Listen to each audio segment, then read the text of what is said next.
Welcome to our series, Questions and Answers for a World in Crisis. Today we take up the subject of art.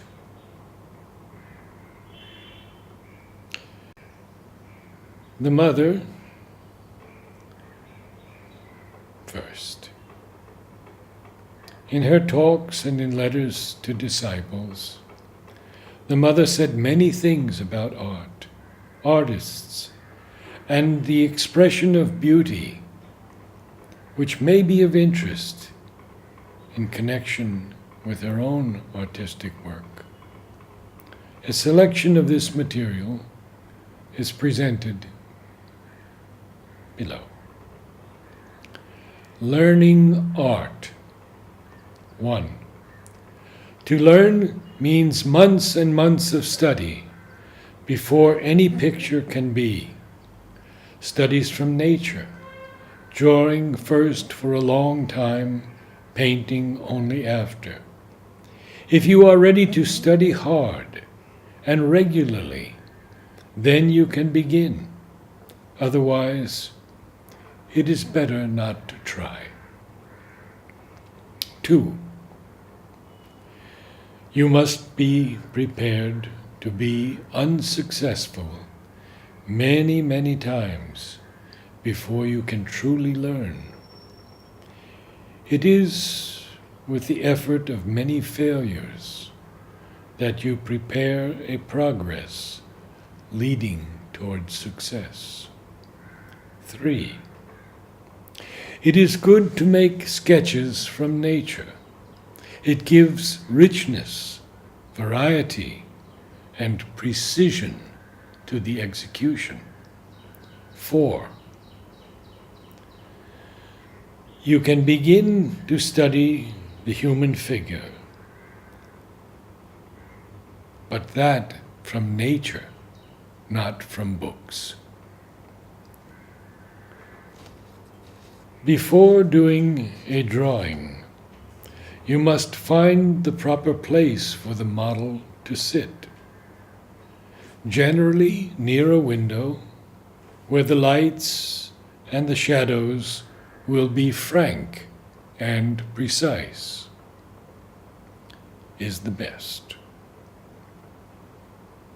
Before starting the work, you must try several positions and choose the best.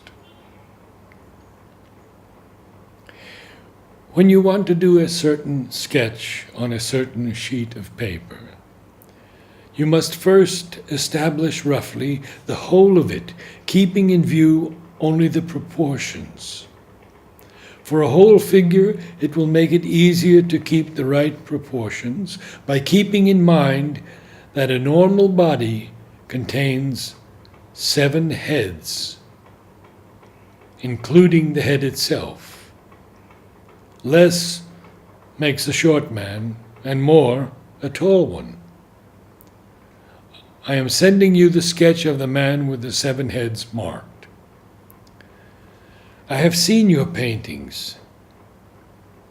They are almost perfect, but what they lack is not technique, it is consciousness. If you develop your consciousness, you will spontaneously discover how to express yourself.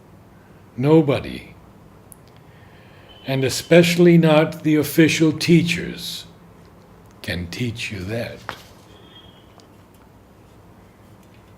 So to leave here and go anywhere else, to any of the art academies,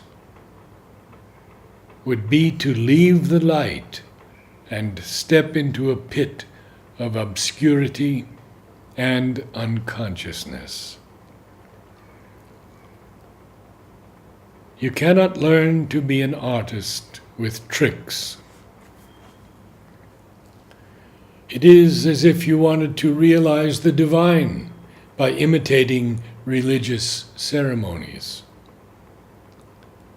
Above all, And always the most important thing is sincerity. Develop your inner being, find your soul, and at the same time you will find the true artistic expression. The consciousness must grow in light and sincerity, and the eyes must learn to see artistically. I was not able to look at your paintings until today. Certainly they represent an effort, and the one which is framed is pleasing to the eye. But you think too much, and you do not see enough. In other words, your vision is not original, spontaneous, or direct, which means that your execution is still conventional and lacks originality, an imitation of what others do. There is, behind all things, a divine beauty, a divine harmony. It is with this that we must come into contact. It is this that we must express.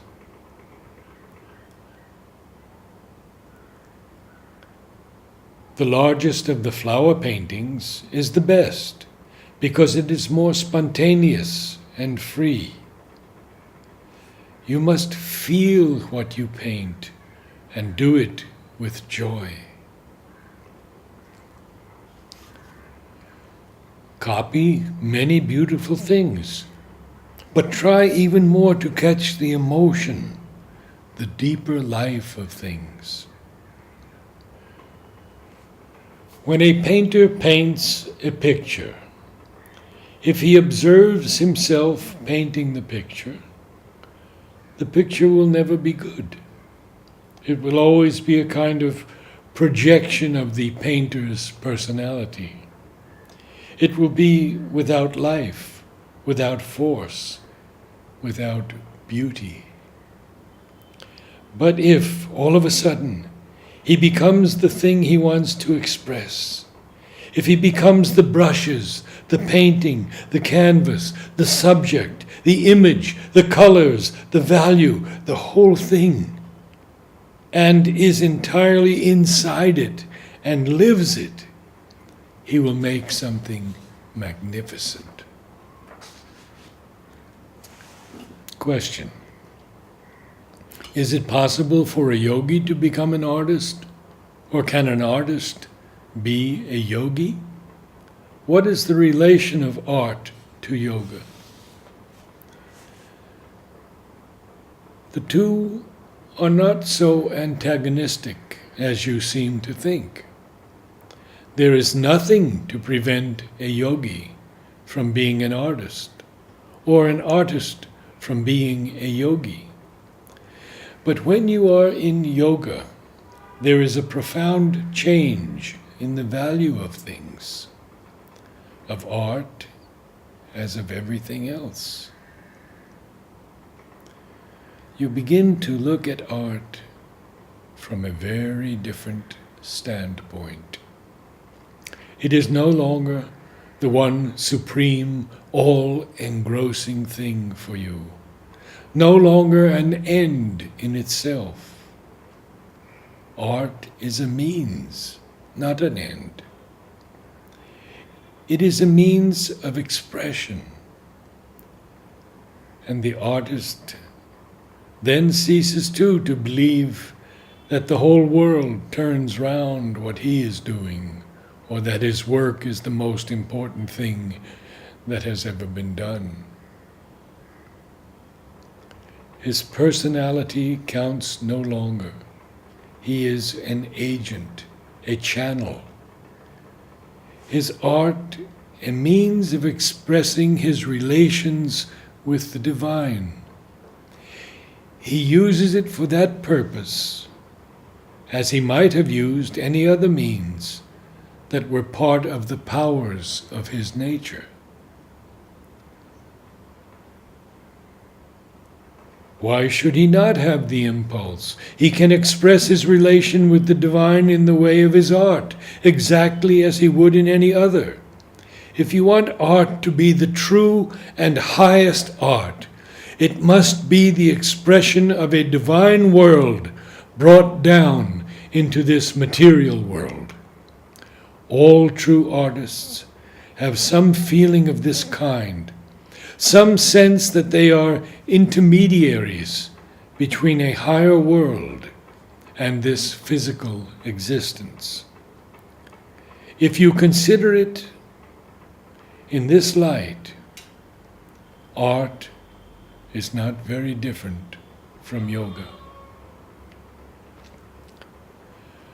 Art is nothing less in its fundamental truth than the aspect of beauty of the divine manifestation. True art means the expression of beauty in the material world, in a work wholly converted, that is to say, expressing integrally the divine reality.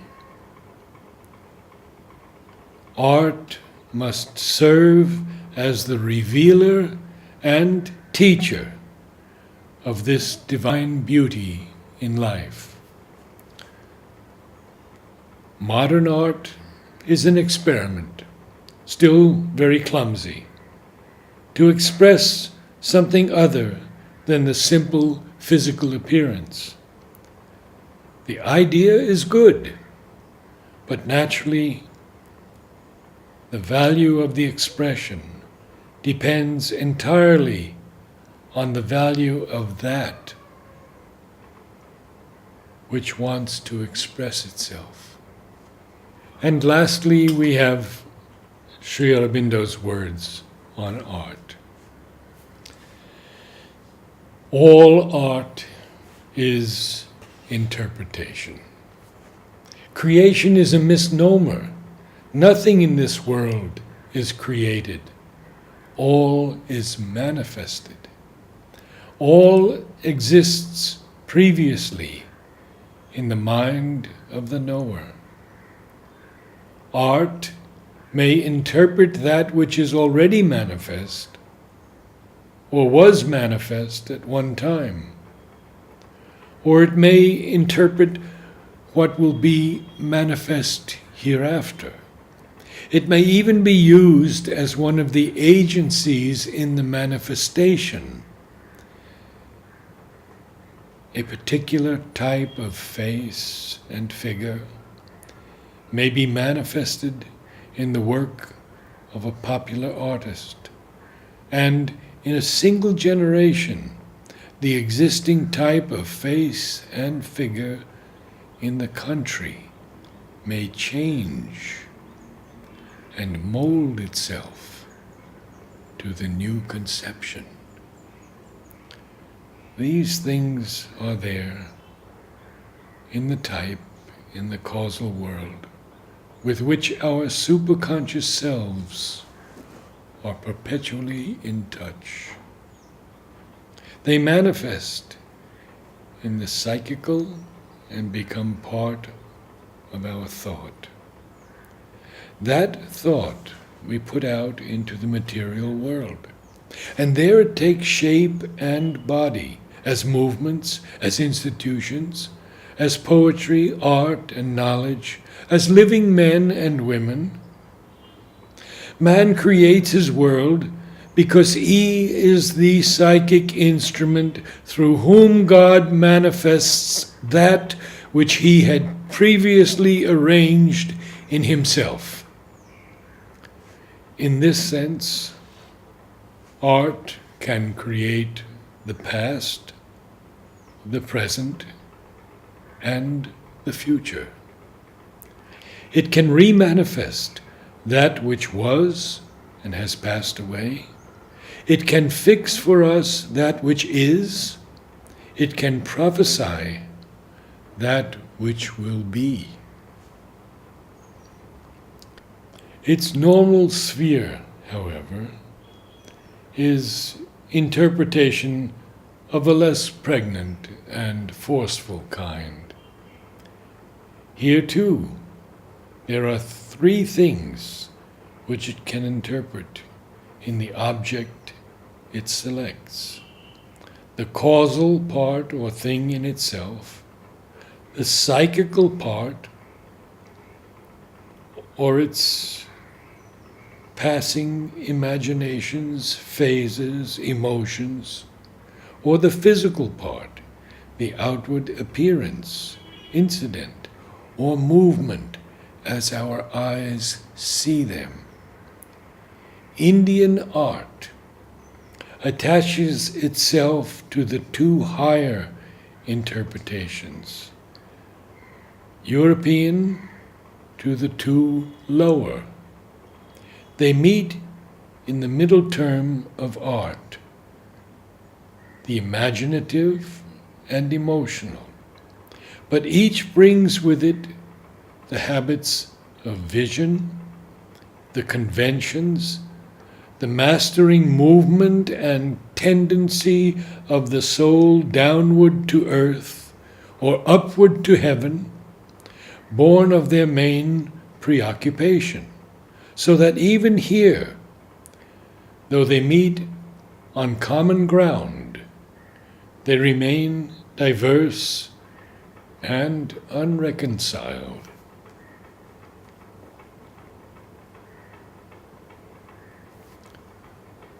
Namaste.